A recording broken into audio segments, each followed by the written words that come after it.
राष्ट्रपति पुतिन छोटे से यूक्रेन पर कब्जा करने को क्यों है मजबूर। हम अभी तक आपके साथ जितना भी डिस्कशन किया है उसके अंदर हमने यूक्रेन पर जिस तरह से रशिया के अटैक की बात की जा रही है और आक्रमण दिन ब दिन जिस तरह से बढ़ रहा है, उन सभी के तनाव के बीच एक यह मुद्दा भी समझने के लिए बहुत ज़रूरी है। जैसा कि हमने पिछली वीडियो में आपको कतई बताया है कि सारा संबंध किस तरह से जियोपॉलिटिकल चेंज हुआ है और किस तरह से नीतिगत लाभ की यहाँ पर बात चल रही है, तो उन सभी चीज़ों की यहाँ पर हम देखेंगे।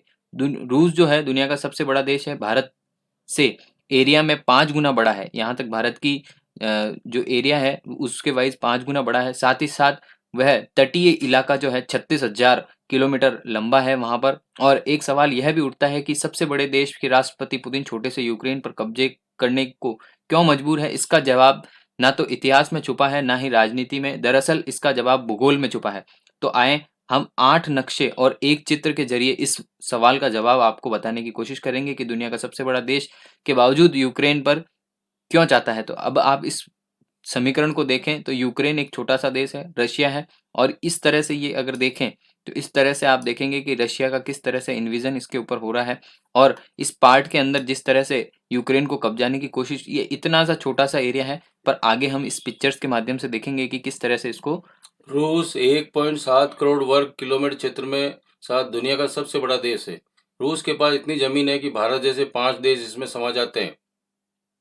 इतना बड़ा है कि एक देश के होने के बावजूद रूस में 11 टाइम जोन है। 11 टाइम जोन होने का मतलब है रूस में 11 अलग अलग तरह के समय हैं। रूस के पास दुनिया का सबसे बड़ा समुद्र तट है जिसकी लंबाई 36,000 किलोमीटर है। 36,000 किलोमीटर लंबा समुद्र तट 6 महीने किसी काम का नहीं। रूस का 36,000 किलोमीटर लंबा तटीय इलाके का ज्यादातर हिस्सा उत्तरी गोलार्ध में आता है और उत्तरी गोलार्ध में कड़ाके की सर्दी होने से चलते 6 महीने यहाँ पर 36,000 किलोमीटर में बर्फ जमी रहती है और इससे अच्छा बंदरगाह यानी पोर्ट नहीं है, जिससे रूस का कारोबार प्रभावित होता है। बंदरगाह के लिए गर्म पानी वाला समुद्र तटीय बहुत जरूरी है ताकि कारोबार साल भर हो सके। रूस का समुद्री कारोबार अभी तुर्की के सहारे चल रहा है। आप नक्शे में भी देख सकते हैं। रूस अभी तुर्की के बॉस्फोरस समुद्री गलियारे के जरिए भूमध्य सागर तक पहुंचता है। नाटो में होने के बावजूद तुर्की फिलहाल रूस का समुद्री कारोबार की इजाजत नहीं देता है। रूस का डर है रूस का डर है कि कभी तुर्की से संबंध बिगड़ जाए तो 80% कारोबार वहीं रोक सकता है। 2015 में सीरिया युद्ध में तुर्की ने रूस की सुखोई मार गिराया, लेकिन उसे चुप रहना पड़ा। आप नक्शे के जरिए देखिए कि ये कारोबार जो है रूस का तुर्की के जरिए होता है और तुर्की का क्षेत्रीय आया हुआ है और यूक्रेन ऊपर आया हुआ है। तो ये जो 36,000 किलोमीटर उसकी सीमा जो है वो क्या करती है कि समुद्री बर्फ 6 महीने सर्दी के टाइम बर्फ होने से जमा रहता है और इस वजह से इसका कारोबार गर्म प्रदेशों में नहीं हो पाता। इसलिए यूक्रेन को अपने कब्जे में या यूक्रेन से तटीय संबंध स्थापित करने के लिए इसको इसका प्रभाव जमाना चाहता है। कहने का मतलब ये है कि यहाँ पर उत्तरी गोलार्ध में होने के कारण ऊपर में रशिया, तो यहाँ पर बर्फ का यहाँ पर जमाव ज़्यादा होता है और बर्फ के जमाव के कारण यहाँ पर जो व्यापार है, वो ट्रेड है, वो एक समुद्री मार्ग के माध्यम से होता है। जो ये एक छोटा सा सागर है, काला सागर, इसके माध्यम से एक स्थान से दूसरे स्थान पर जहाज़ों के माध्यम से बताया गया है। इस्तांबुल यहाँ पर छोटा सा, ये कह सकते हैं कि सुएज कैनाल की तरह एक कैनाल है। कैनाल के माध्यम से यहाँ से जहाज जो जाता है वो टर्की आता है, इस्तांबुल में यहाँ पर रुकता है, अपनी रिफिलिंग करता है, उसके बाद में वह आगे की रास्ता तय करता है। तो यूक्रेन अगर यहाँ से हो जाता है तो एक बड़ा यहाँ से रास्ता जो होगा वो रूस के पास में यहाँ पर व्यापारिक दृष्टि से यहाँ पर हो सकता है। यूक्रेन के जरिए दुनिया से पूरे साल कारोबार का रास्ता खुलेगा। यूक्रेन का भूगोल समुद्री कारोबार के लिहाज से सबसे मुफीद है, सस्ता है। यूक्रेन अपने तट पर काला सागर से भूमध्य सागर को जोड़ता है। यूक्रेन भूमध्य सागर से पूरी दुनिया के लिए कारोबार का रास्ता खुलता है। ऐसे में रूस यूक्रेन बंदरगाह से पूरे साल 24 घंटे कारोबार कर सकेगा। रूस के सामने क्रीमिया के बंदरगाह को खोने का खतरा है। यूक्रेन के पास क्रीमिया के क्षेत्र में सामान्य पानी वाला बंदरगाह सेवस्टोपोल था, जो रूस ने इस बंदरगाह का उपयोग और कारोबार करने के लिए इसे लीज पर ले रखा था। रूस को लगता है कि यदि यूक्रेन नाटो में चला जाता है तो उस पोर्ट को खोना पड़ सकता है। भाषाई आधार पर बटा है यूक्रेन। सोवियत रंग के टूटने के बाद कई देशों का झुकाव अभी भी रूस की तरफ ही नजर आता है, जैसे रोमानिया, लिथुनिया, पश्चिमी देश नाटो के साथ चले गए हैं। यूक्रेन का ईस्टर्न इलाका रूसी भाषा बोलने वाला है, इसलिए रूस का सपोर्ट करता है। यूक्रेन का वेस्टर्न इलाका यूक्रेनी भाषा बोलता है, जिसकी पश्चिमी देशों को सपोर्ट करता है। 2010 के बाद राष्ट्रपति चुनाव में ईस्टर्न लोगों ने रूस समर्थक विक्टर यानुकोविच को जिताया था और यूक्रेन की जनता इस तरह डिवाइडेड होने से अभी भी रूस और पश्चिमी देशों के बीच फंसी हुई है। यूक्रेन को 2014 में क्रीमिया के साथ हाथ धोना पड़ा। यूक्रेन ने हमेशा अपने हितों की यूरोपियन यूनियन और रूस के साथ जोड़ा है। 2013 में जब ऐसा लगा कि यूक्रेन यूरोपीय यूनियन की सदस्यता लेने जा रहा है, जब पुतिन ने आक्रामक कार्रवाई करते 2014 में क्रीमिया पर कब्जा कर लिया था। साथ ही रूस के क्रीमिया के सेवास्टोपोल पोर्ट को अपने कब्जे में ले लिया है और इसके बाद यूक्रेन यूरोपियन यूनियन के साथ जाने की योजना को छोड़ दिया है। अब यहाँ पर पुतिन का कहना है कि स्प्रिंग को ज़्यादातर दबाओगे तो वो खतरनाक रूप से सामने आएगी। तो यही चीज़ यहाँ पर रूस के साथ भी हुई है। रूस के राष्ट्रपति व्लादिमीर पुतिन द्वारा 2014 में क्रीमिया पर कब्जा करने के बाद में साक्षात्कार दिया गया, तो उसके अंदर पुतिन ने कहा यदि आप स्प्रिंग को एक लिमिट से ज़्यादा दबाओगे तो यहाँ पर खतरनाक रूप से आपके सामने, और आपको यह हमेशा याद रखना चाहिए। मतलब कहने का मतलब यह है कि जब रशिया पर इतने सैंक्शंस लगाए गए, उसके दौरान फिर रशिया ने किसी भी माध्यम से किसी भी तरह से व्यापार को अपना एक नैतिक मूल्य के रूप में करने की कोशिश की। और साथ ही साथ जब नाटो का विस्तार पूर्व में बोला गया, जब स्थापना हुई थी तब नाटो का विस्तार की बात नहीं कही गई थी, पर दिनों दिन जिस तरह नाटो का विस्तार करके यूरोपीय यूनियन के कुछ देशों को उसमें शामिल किया गया, तो यहाँ पर पुतिन ने अपनी चिंता व्यक्त की और साथ ही साथ उन्हें ना शामिल होने की हिदायत दी थी। पर अमेरिका इस बात से ना सहमत होकर पूर्व सहमति जताता रहा है और उन देशों को यहाँ पर अपना आश्वासन देता रहा है। तो इस माध्यम से भी देखा जाए तो पुतिन का यहाँ पर फीडबैक वापस देना बहुत आमुमनी बनता ही है। यूक्रेन नाटो में गया तो रूस के लिए कारोबार के सारे रास्ते बंद हो जाएंगे। सबसे बड़ी बात है क्योंकि सामूहिक दृष्टि और व्यापारिक दृष्टि से यूक्रेन को यहाँ पर सक्षम बताया जा रहा है इस माध्यम से कि अमेरिका यूरोप के यूक्रेन को नाटो में अगर सदस्यता दे देता है, तो ऐसे में अमेरिका, यूक्रेन, रोमानिया और तुर्की जो है मिलकर रूस से एक कारोबार का रास्ता बंद कर देंगे। पुतिन ने इसी खतरे के लिए कहा है कि जब स्प्रिंग को ज्यादा दबाओगे तो वह खतरनाक साबित हो सकती है। यही बात यहाँ पर कही गई है। अगर पुतिन ने जो यूक्रेन के हमले के लिए एक कहानी क्या बनाई थी, तो वो कहानी देखिएगा जहां पर पुतिन ने यूक्रेन पर हमले के लिए एक कहानी इस तरह इस्तेमाल की है। वह कहते हैं कि हम रूसियों के नरसंहार से बचने के लिए ऐसा कर रहे हैं, यूरोपियन यूनियन और नाटो के मदद के लिए आएंगे या नहीं रह कहना मुश्किल है, लेकिन अधिक संभावना यह है कि स्प्रिंग खतरनाक रूप सामने आएगी। एग्जाम्पल पूरा बार बार उसी चीज पे दोहराया जा रहा है। अगर इसका देखें तो ये पूरी परिस्थितियों में अगर हम भारत की स्थिति देखें कि इन पूरी परिस्थितियों के दौरान जिस तरह का यहाँ पर पुतिन के द्वारा गेम चेंज किया जा रहा है, यूक्रेन पर खतरा बन रहा है और यूक्रेन को जिस तरह से एनेक्स कर लिया गया है, अमूमन का आज सुबह की कहानी तक हमने जहाँ तक रिपोर्ट में पढ़ा था, तो अमूमन वहाँ की राजधानी तक यहाँ तक सेना पहुंच चुकी है। उनके न्यूक्लियर पावर प्लांट को यहाँ तक सेना ने अपने अंडर ले लिया है। तो अब बात भारतीय अर्थव्यवस्था की अगर हम करें इस कंटेक्स्ट में, क्योंकि हम जिस जियोपॉलिटिकल को पढ़ रहे हैं तो वहाँ पर भारत हमारे लिए बहुत बड़ा मुद्दा है। और इसके अंदर अगर देखें तो अर्थव्यवस्था किस तरह से रूस और यूक्रेन के युद्ध का प्रभाव डालेगी, तो भारत इस बाहरी घटनाओं का पक्षकार नहीं है, क्योंकि सीधे तौर पर प्रभावित नहीं है।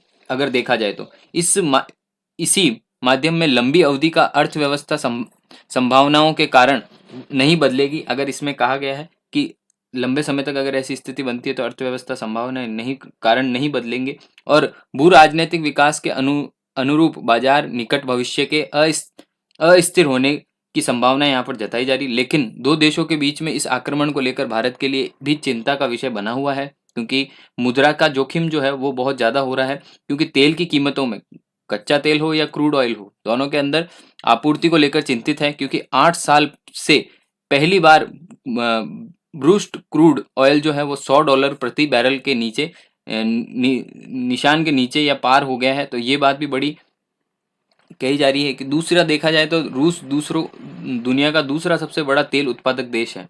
तेल की बढ़ती कीमतों से पहले ही बढ़ती मुद्रास्फीति की गति दे सकती है यहाँ पर, और भारत अपनी तेल आवश्यकताओं को 30% से अधिक आयात कर 80% से अधिक आयात करता है। कुल उत्पादन तेल की आयात का हिस्सा 25% है भारत का यहाँ पर। तो ये भी एक मुद्दा यहाँ पर।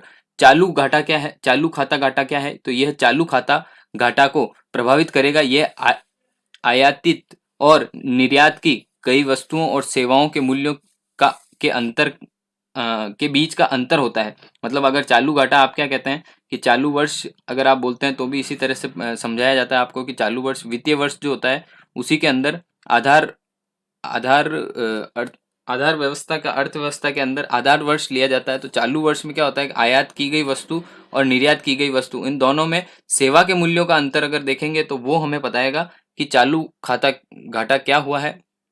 करंट अकाउंट डेफिसिट क्या होता है? करंट अकाउंट डेफिसिट के अंतर्गत घाटा जो प्रभावित करता है, हम जो आयातित करते हैं और निर्यातित करते हैं उन दोनों के डिफरेंस जो है वो हमारा चालू घाटा कहलाता है। कमोडिटी की कीमतें यानी वस्तुओं की कीमतें जो है पश्चिम तथा रूस पर प्रतिबंध दुनिया के साथ उसके व्यापार को प्रभावित कर सकती है। परिणाम ये है कि गेहूं, खाद्य तेल, धातुएं, अन्य सभी वस्तुएं उत्पाद की कीमतों में वृद्धि हो जाएगी। भारत सूरजमुखी के तेल की अपनी अधिकांश आवश्यकता यूक्रेन से ही आयात करता है। भारत के आर्थिक सुधार का युद्ध का क्या प्रभाव पड़ेगा? भारत की आर्थिक आधार मजबूत बनी है और युद्ध का अर्थव्यवस्था पर कोई खास असर नहीं पड़ेगा। एक राय बताई जाए, कोविड-19 की तीसरी लहर समाप्त होने वाली है और अधिकांश प्रतिबंध हटा लिए गए हैं। खपत और घरेलू विकास में तेजी आ जाएगी, जिसके प्रतिलाभ की गति भी तेज हो सकती है।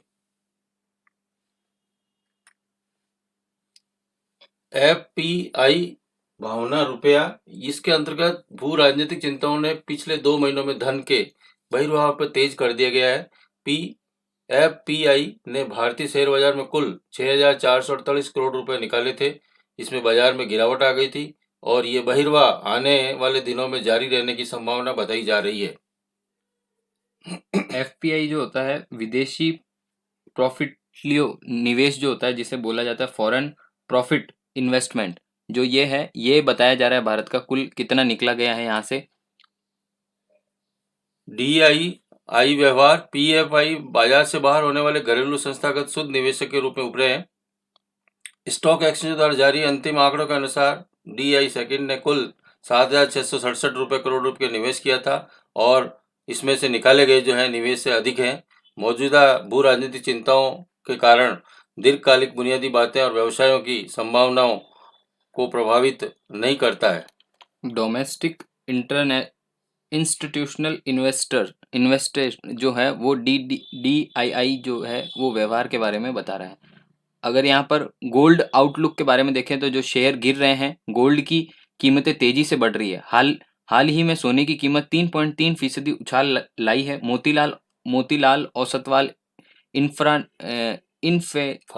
फाइनेंशियल सर्विसेज की एक रिपोर्ट के अनुसार ये कहा गया है कि सोने की कीमतें मौजूदा स्तर से बढ़ने की संभावनाएं हैं, क्योंकि कच्चे तेल की कीमतें जो है भू राजस्व तनाव में मुद्रास्फीति संबंधित चिंताओं के बाद निवेशक सुरक्षित आश्रय की ओर बढ़ेगा। मतलब यहाँ पर कुछ इस तरह की परिस्थितियां यहाँ पर पैदा हो रही है। अगर हम इसको कुछ 7-8 पिक्चरों के माध्यम से समझने का प्रयास करेंगे कि भारत में कितने का सामान यूक्रेन से एक्सपोर्ट होता है या इंपोर्ट होता है, तो 2017-18 के अनुसार देखें तो भारत में इंपोर्ट जो होता है, एक्सपोर्ट की मामले में इंपोर्ट ज़्यादा हो रहा है। तो एक्सपोर्ट जो होता है 2.33% होता है, 1000 करोड़ रुपए में है। तो मैं 1000 करोड़ नहीं बोल के 2.33 करोड़ 1000 करोड़ बोल दूंगा, कोई इशू नहीं है। और यहाँ पर अगर एक्सपोर्ट देखें, एक्सपोर्ट हमने बताया 2.33 हजार करोड़ और इंपोर्ट यहाँ पर हो रहा है 18.67 करोड़ रुपए।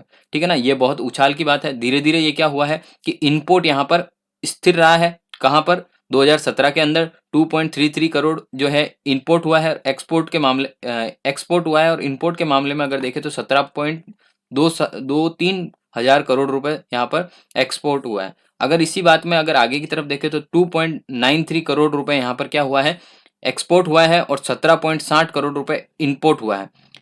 1000 करोड़ है ना, इसमें यही बात है। और 19-20 का अगर चालू वर्ष देखें तो यहाँ पर 3.48 करोड़ रुपए का यहाँ पर एक्सपोर्ट हुआ है और 15.38 करोड़ हजार करोड़ रुपए का यहाँ पर इंपोर्ट हुआ है। तो इस तरह से देखिएगा धीरे धीरे क्या हो रहा है, ग्राफ ऊपर की तरफ जा रहा है। हमारे क्या हो रहे हैं, एक्सपोर्ट यहाँ पर बढ़ रहे हैं और इंपोर्ट धीरे धीरे कम होने की कोशिश कर रही है यूक्रेन के साथ में भारत के।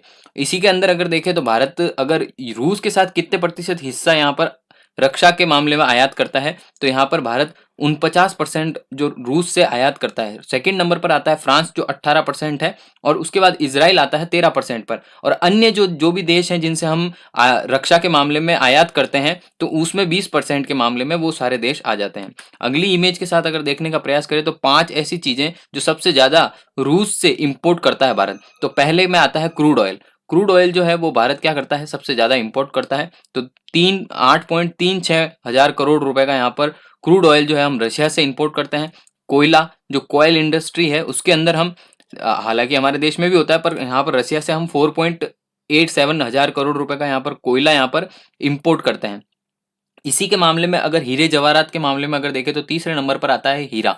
हीरा जो है 4.45 हजार करोड़ रुपए का यहाँ पर हम क्या करते हैं, इंपोर्ट करते हैं रशिया से। और इसके बाद में रिफाइनरी रिफाइनरी पेट्रोलियम जो होता है, रिफाइंड पेट्रोलियम जो होता है वो यहाँ पर 2.38 हजार करोड़ रुपए का यहाँ पर हम इंपोर्ट करते हैं। साथ ही साथ में गैस टरबाइन जो है वो हम यहाँ पर रशिया से इन 5 वस्तुओं का यहाँ पर इंपोर्ट करते हैं। तो वो बहुत कम मात्रा में है, 2.12 हजार करोड़ रुपए में यहाँ पर गैस टरबाइन हम रशिया से मंगवाते हैं। ये 5 वस्तुएं हैं जो हम रशिया पर निर्भर हैं।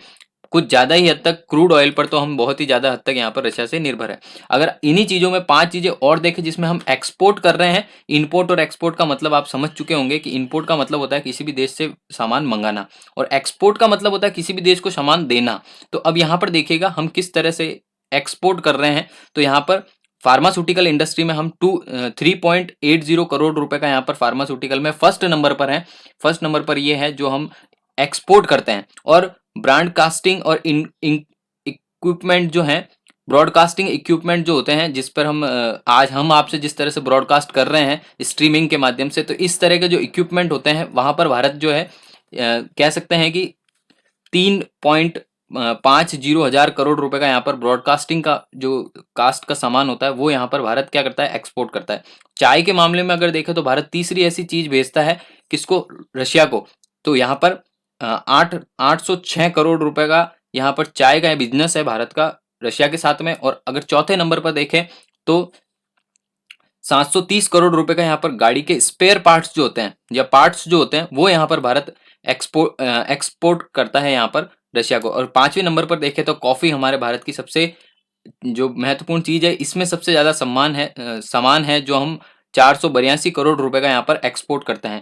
ये हमने यहाँ पर इंपोर्ट एक्सपोर्ट के बारे में देखा कि किस तरह से भारत वस्तुओं को भेज रहा है और विदेशी मुद्रा हमारे यहाँ आ रही है, और हमारा सामान भी वहां से भी हमारा एक्सपोर्ट और इंपोर्ट चालू है। भारत किन देशों पर अभी तक पेट्रोलियम के मामले में इंपोर्ट करता है, कितना इंपोर्ट करता है। तो यहाँ पर देखें तो इराक जो है वो 31% भारत को एक्सपोर्ट करता है यहाँ पर। और उसके बाद में नंबर आता है सऊदी अरब का। सऊदी अरब बहुत ही अच्छा है, पर ऑयल के मामले में हम देखें तो कोई भी कंट्री जियोपॉलिटिकल रिलेशन अलग रखता है और व्यापारिक संबंध जो है वो आपको इस क्षेत्र में अलग दिखाए जाते हैं।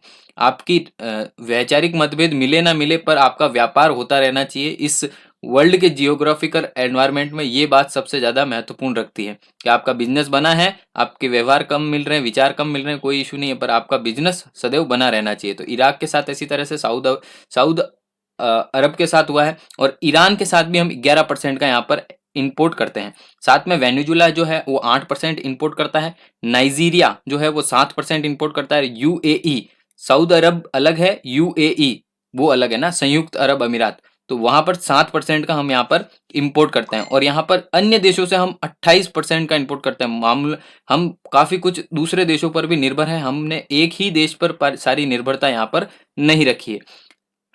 इसी के मामले में अगर एक्सपोर्ट इंपोर्ट के मामले में अगर हम देखें तो यह भी रेंज बहुत ज्यादा है। भारत ने रूस को एक्सपोर्ट कितना किया है और रूस ने भारत को इंपोर्ट कितना किया है। तो यहाँ पर 2017 के अंदर अगर हम देखें तो इस ग्राफ के माध्यम से आपको ऊपर की तरफ जो बार बढ़ते हुए दिख रहे हैं, तो 21.85 करोड़ रुपए का यहाँ पर 1000 करोड़ रुपए का एक्सपोर्ट भारत को यहाँ पर भारत ने किया है। और देखा जाए तो 2020 तक अगर इन तीनों में सतत रूप से बढ़ा है, पर 2009 में थोड़ा बढ़ा था और अब थोड़ा कम हो गया। 2019 के अंदर बढ़ा था और 2020 के अंदर थोड़ा कम हुआ है। 29.55% था, जहां पर 26.23% हो गया है। और अगर इसी मामले में रूस का इंपोर्ट देखें तो रूस का इंपोर्ट दिन ब दिन एक 50% की क्षमता के साथ रहा है। अभी कम हुआ है, बाकी 2019 के अंदर 54.54% था और 2020 के अंदर अगर देखें तो 43.92 करोड़ रुपए का यहाँ पर एक्सपोर्ट किया है, इंपोर्ट किया है, सॉरी, है ना। तो इस तरह से आपने इसको समझने का कोशिश किया होगा। यहाँ पर ये पूरा हमने आपको सिनेरियो यहाँ पर समझाया है। चलिए अगले